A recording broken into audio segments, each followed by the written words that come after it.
Hello, Internet! I'm the Purple Air Doofus, and welcome back to The Drawing of the Three by Stephen King. Today we're reading Part 2 and Part 3 of the chapter The Prisoner. I hope you've read up to that point because I do not want to ruin anything for you. If you remember at the end of our last section, the gunslinger had looked through this door with Prisoner above it and seen through the eyes of a man on an airplane. This section names that man. His name is Eddie Dean. And the gunslinger looks through the door and he decides to go through it. And he walks in. And he realizes that he's inside this guy's head. We get the backstory that Eddie is actually drug trafficking on this flight. He has drugs strapped to his body underneath his armpits and onto his chest. And he is very, very nervous. While Roland is inside his head, Eddie can sense him. He can sense his presence inside his mind. And that freaks the gunslinger out. More backstory on Eddie, and we find out that he is hooked on the drugs that he is trafficking. He is trying to get off of it by going cool turkey. Not cold turkey, but cool turkey, which is just a very stupid way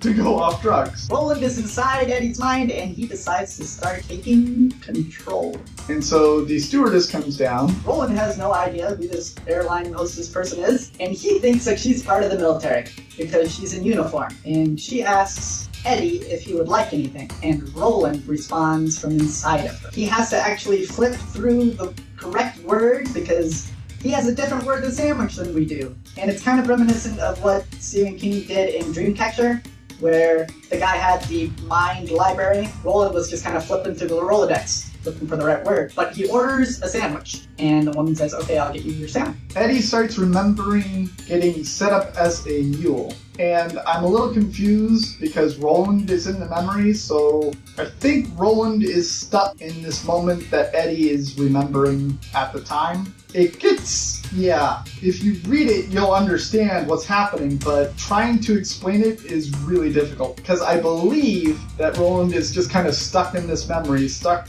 reliving this with Eddie until he just stops thinking about it. And then we are introduced to Jane, the airline hostess, who asks Eddie if he wanted anything. And Jane thinks that Eddie is just a little bit cute. And she was commenting on his brown, beautiful eyes, which were blue. And she asked him about the sandwich, but now they're brown. And she's creeped out by that. And it kind of flicks a little switch inside of her head that says, this guy may be dangerous. She brings back the sandwich. That's when Eddie looks up and he's got the brown eyes, and that's when she freaks out. Roland is inside of his head. I believe that moment is when Eddie snaps out of his memory and Roland is in the present. He grabs onto the sandwich with Eddie's hands. He holds onto the sandwich, and then he runs back to the door onto the beach. And when he does that, half of the sandwich falls because his two fingers are gone. He brushes off as much dirt as he can, and he practically swallows the sandwich whole because it's delicious and he is starving. He probably hasn't eaten in months. Roland goes back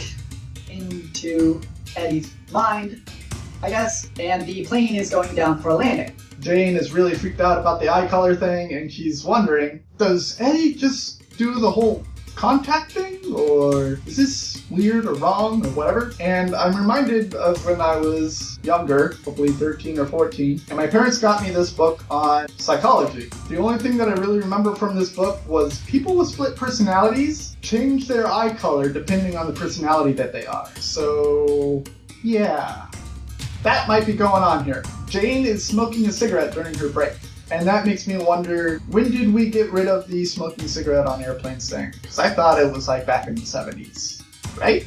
While she's concentrating on that, Roland is inside Eddie's mind, and he is kind of going through Eddie's thoughts. And he's finding out about customs and how Eddie is freaked out about the drugs that are all taped to his body. And Roland says, if I could take the sandwich back, I could take the drugs back because I need this guy alive because he's going to feed me. And so he's like, I have to test this. Roland moves his hand into his pocket and grabs onto a coin and then runs back out the door. And the coin goes with him just like the sandwich did. And then he runs back into the door with the coin outside, and the coin's gone. Great and perfect. And then Roland goes back out, grabs the coin, goes back in, and the coin is there again. Great, perfect, wonderful. Then Jane is sitting down at her spot, keeping her eye on Eddie because of that little bing moment that she had. The stewardess next to her says, you don't need to worry, that guy's not going to blow us up. He's strapped down with drugs because you were watching his hands as he was pulling out his information. I was watching the shirt and he is packing crazily. And so they have a kind of a laugh about that, and Jane stands up to notify the pilot. Then Roland goes back into Eddie's mind, and he says, listen, you have to do exactly as I say. Huh? What? Who said that? What? Eddie's freaked out, and Roland has to convince him that he is real. Eddie's like, are you gonna help me? Roland's like, yes, he believes me. Roland tells Eddie that he needs to go to a secret place. And so Eddie goes to the bathroom rather than exiting the plane with everyone else. And the pilot and the stewardesses are all banging on the door while he's standing in the bathroom. And Roland has him look into the mirror to see him in his eyes. I know this is getting a little confusing. And Roland has him walk into his eyes, I think.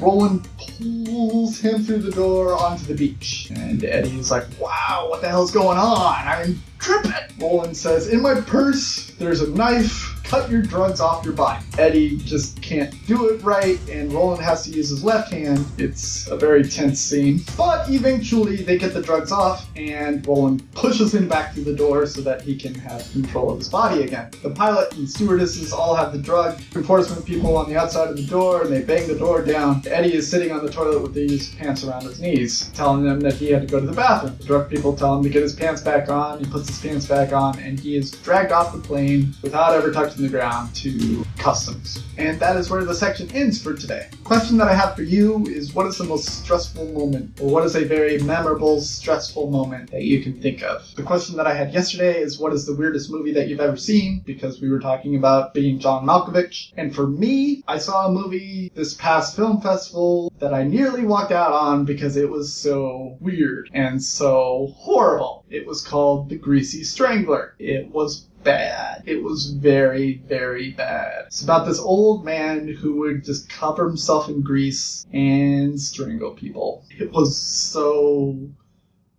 bad. I have no idea why I didn't walk out of that movie. Do not forget that the next book that I'll be reading/finishing is Sacre Blue by Christopher Moore. Go out and grab it by any legal means necessary. Borrow it from a friend, borrow it from a library, buy it at a bookstore, buy it on a Kindle. I don't care what you do as long as it's legal and you read it before I ruin it for you. I've been Alec the Purple Air Doofus reminding you to watch the Pajama Radius, and I will see you all in the next chapters of The Drawing of the Three by Stephen King.